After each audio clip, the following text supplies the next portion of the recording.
समझ जाएंगे। गा रही हूँ।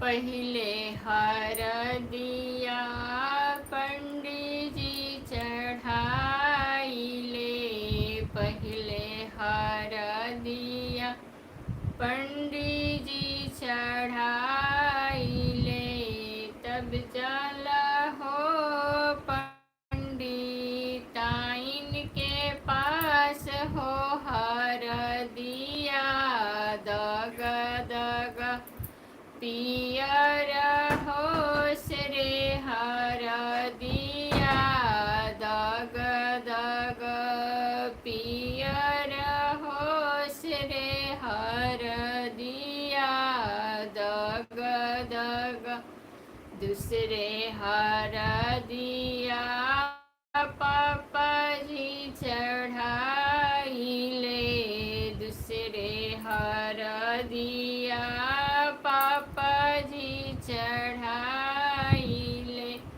तब जाला हो मामी के वो पास हरदिया, दग दग पियर होश रे हरदिया, दग दग पियर होश रे हरदिया, दग दग दूसरे तीसरे हरदिया चाचा जी चढ़ाइले, तीसरे हरदिया चाचा जी चढ़ाइले, तब जाला हो चाची के पास रे हरदिया, दग दग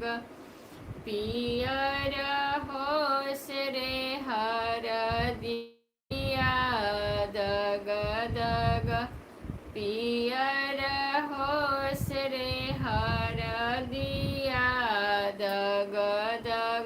ऐसे ही जोड़ के सबको गाया जाता है। सबसे पहले यही गीत होता है हल्दी